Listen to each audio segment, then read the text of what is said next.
Hello friends, welcome to career study. मेरा नाम लखविंदर कौर है और आज हम डेली वोकैब वर्ड्स करने जा रहे हैं 30 जनवरी के लिए। तो जैसे कि हमने ये डेली वोकैब वर्ड्स पे लेसन स्टार्ट किए हैं, आई होप कि ये आपकी प्रिपरेशन के लिए बहुत ही इम्पोर्टेंट है फॉर योर डिफेंस एग्जाम। अगर आपने मेरे प्रोफाइल को अनअकैडमी पे अभी फॉलो नहीं किया है तो उसे फॉलो कर लीजिए ताकि लेटेस्ट कोर्सेज का अपडेट जो है वो आपको रेगुलर मिलता रहे। और इसी के साथ आज के वर्ड्स जो हैं वो स्टार्ट करते हैं। तो फर्स्ट वर्ड है हमारा रिक्वाइट। रिक्वाइट का मीनिंग होता है बदला चुकाना, किसी चीज के लिए बदला चुकाना, तो that is requite. To give और do something in return for something given to you और डन फॉर यू। आपके लिए किसी ने कुछ किया है तो उस चीज का आपने पूरा बदला चुका दिया या दे दिया, that is called the requite. Synonym है इसका रिवॉर्ड और रिटर्न। एंटोनिम और ऑपोजिट है इसका डिनाई और डिपार्ट। एग्जाम्पल है इसका requited love is not enough to sustain a long term relationship. कि रिक्वाइट का मतलब क्या हो गया कि बदला चुकाने वाला जो है प्यार जो है वो लॉन्ग टर्म जो है रिलेशनशिप नहीं निभा सकता। रिक्वाइट हो गया बदला चुकाना। नेक्स्ट वर्ड है कंपेंसेट। कंपेंसेट होता है कमी पूर्ति। To pay someone money in exchange for something that has been lost और डैमेज और फॉर सम प्रॉब्लम। तो किसी चीज के लिए पूरी कमी कर देना, जैसे किसी चीज के एक्सचेंज में कोई चीज पैसे दे देना या कुछ भी पे कर देना, तो that is called the compensate. किसी चीज के बदले में पे कर देना तो that is called the compensate. Synonym है इसका सेम मीनिंग है पे और रिफंड, और एंटोनिम और ऑपोजिट वर्ड है इसका लॉस और फाइन। एग्जाम्पल है victims of crash will be compensated for their injuries.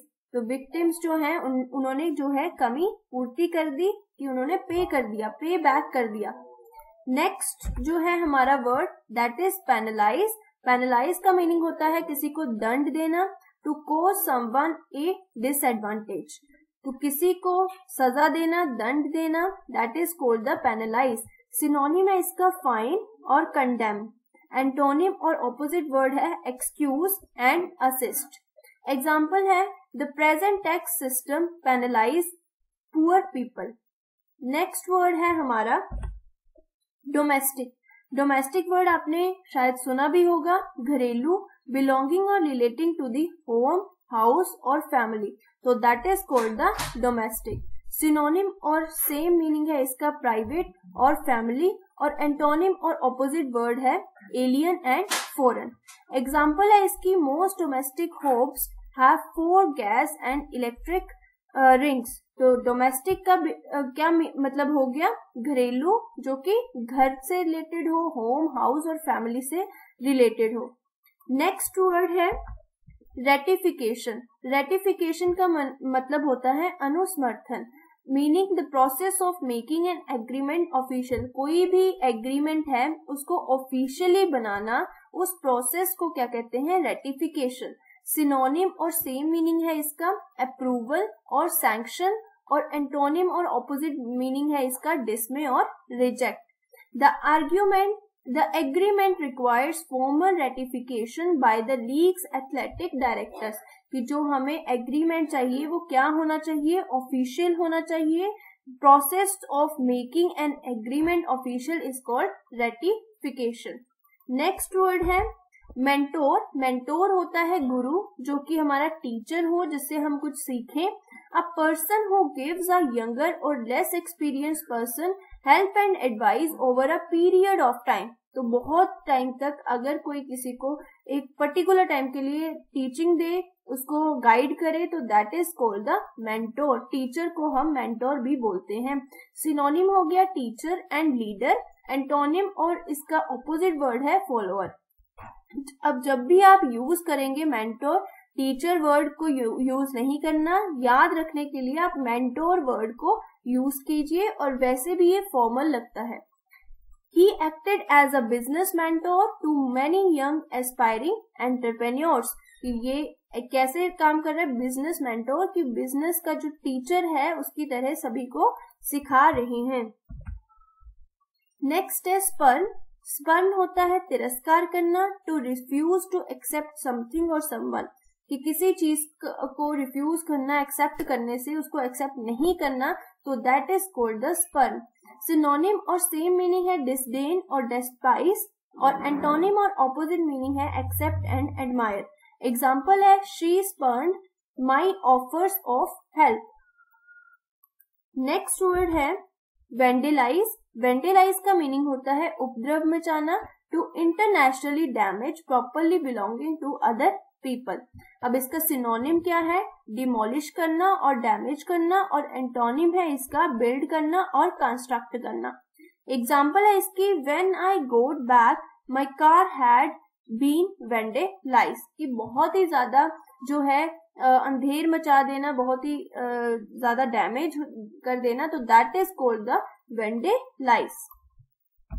Next word है रिवैम्प। रिवैम्प का मीनिंग होता है पुनर्गठन करना, टू चेंज और arrange something again in order to improve it, किसी चीज में कुछ चेंजेस करने, कुछ अरेंजमेंट करना ताकि वो फिर से इम्प्रूव हो जाए, उसको बोलते हैं पुनर्गठन करना। सिनोनिम और सेम मीनिंग है रिपेयर, रिमेक, और एंटोनिम और ऑपोजिट मीनिंग है break and damage. We revamped the management system, but the business is doing no better than it was before. Next word है gullible. Gullible का मतलब होता है आसानी से जो धोखा देने वाला हो। मीनिंग है easily deceived और tricked। सिनोनिम और सेम मीनिंग है foolish and credulous। एंटोनिम और ऑपोजिट वर्ड है wise and astute। एग्जाम्पल है इसका there are any number of miracle cures on the market for people gullible enough to buy them, कि आसानी से जो धोखा खाने वाले हैं that is called the gullible, easily deceived और ट्रिक्ड। सभी सेंटेंसेस वर्ड्स को हम फिर से रिवाइज करते हैं। सबसे पहले हमने किया रिक्वाइट। रिक्वाइट का मीनिंग होता है बदला चुकाना। कंपेंसेट का मीनिंग होता है कमी पूर्ति करना। नेक्स्ट वर्ड है पेनलाइज। पेनलाइज का मीनिंग होता है दंड देना। नेक्स्ट वर्ड है डोमेस्टिक, जिसका मीनिंग होता है घरेलू, something related to home, house and family. Next है रेटिफिकेशन। रेटिफिकेशन का मतलब होता है ऑफिशियली कोई एग्रीमेंट हो, that is called the ratification. Mentor. Mentor होता है गुरु, टीचर और हमारा लीडर जो हमें कुछ सिखाता है। नेक्स्ट वर्ड है स्पर्न, जिसका मीनिंग होता है तिरस्कार, to refuse to accept something. Next word है वेंडलाइज। वेंडलाइज का मीनिंग होता है कुछ चीज को डैमेज कर देना, इंटरनेशनली प्रॉपर्टी को, तो that is called vandalised. Revamp का मीनिंग होता है पुनर्गठन करना, टू एक्सचेंज, टू चेंज और अरेंज समथिंग। नेक्स्ट है गल्लिबल, आसानी से धोखा खाने वाला। तो इसी के साथ आज के हमारे वर्ड्स जो है वो खत्म होते हैं। नेक्स्ट वर्ड्स के साथ नेक्स्ट डे मिलेंगे, और आई होप कि आप मुझे अनअकैडमी पे फॉलो कर रहे होंगे। वहां पे मेरे बहुत सारे इंग्लिश और करंट अफेयर के बहुत सारे न्यू कोर्सेज लॉन्च हो रहे हैं। आज भी कोई ना कोई जरूर कोर्स आएगा, तो आप प्लीज उनको फॉलो करते रहिए, लाइक कीजिए, शेयर कीजिए। Thank you so much and all the very best.